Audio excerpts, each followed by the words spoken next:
Hello అండి. Welcome to our channel. మరొక మంచి రెసిపీతో అయితే మళ్ళీ మీ ముందుకొచ్చేసాను.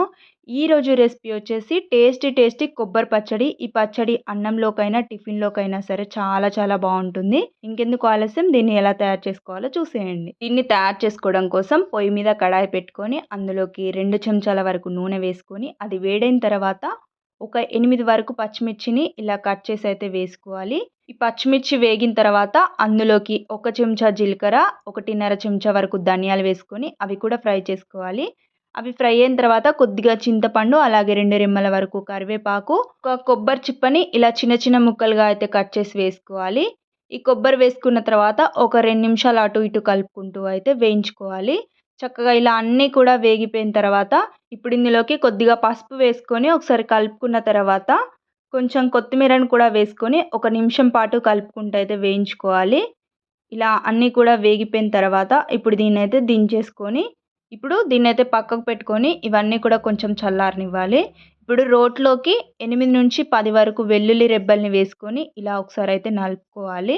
మీరు కావాలనుకుంటే ఇదే పచ్చడిని మిక్సీ జార్‌లో వేసుకొనైతే మిక్సీ చేసుకోవచ్చు. నేనైతే ఇక్కడ రోట్లో వేసుకొని దంచుకుంటున్నాను. ఇలా చేసుకోవడం వల్ల పచ్చడి రుచి అయితే మరింత పెరుగుతుంది. చూడండి, ఇక్కడ వెల్లుల్లి నలిగిపోయిన తర్వాత ఇప్పుడు ఇందులోకైతే కొద్దిగా మనం వేయించుకున్న దాన్నైతే వేసుకుంటూ అయితే దంచుకోవాలి. మొత్తం ఒకేసారి వేసుకోవడం వల్ల మనకు సరిగ్గా నలగదని చెప్పేసి ఇలా కొంచెం కొంచెం వేసుకొని అయితే దంచుకుంటున్నాను.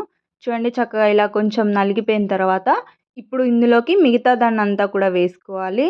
చక్కగా ఇలా అంతా కూడా వేసుకున్న తర్వాత ఇందులోకి రుచికి తగినంత ఉప్పును కూడా వేసుకొని మరొకసారి అయితే అంతా కూడా మెత్తగా దంచుకోవాలి. మీకు ఈ పచ్చడి అనేది కొంచెం గట్టిగా అనిపించినట్లయితే కనుక మధ్యలో కొంచెం వాటర్ యాడ్ చేసుకొని చక్కగా ఇలా మెత్తగా అయితే నలుపుకోవాలి.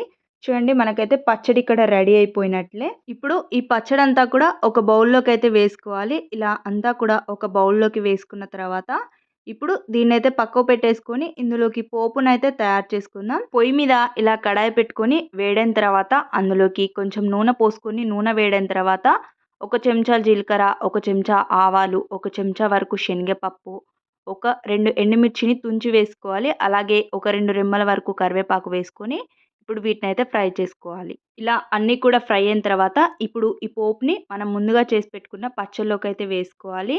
ఇప్పుడు ఈ పోపంతా కూడా పచ్చళ్ళలో కలిసేలాగా అయితే బాగా కలుపుకోవాలి.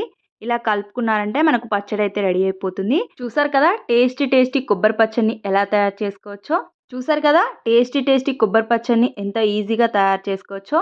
ఈ పచ్చడిని వేడి వేడి అన్నంలో వేసుకుని కొంచెం నెయ్యి వేసుకొని తిన్నారంటే గనక అద్భుతః అనాల్సిందే, అంత టేస్టీగా ఉంటుంది.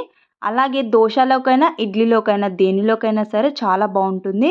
వీడియో నచ్చిందా? అయితే లైక్ చేయండి, షేర్ చేయండి. ఇలాంటి మరెన్నో మంచి రెసిపీస్ కోసం మన ఛానల్‌ని సపోర్ట్ చేస్తూ ఉండండి. Thanks for watching.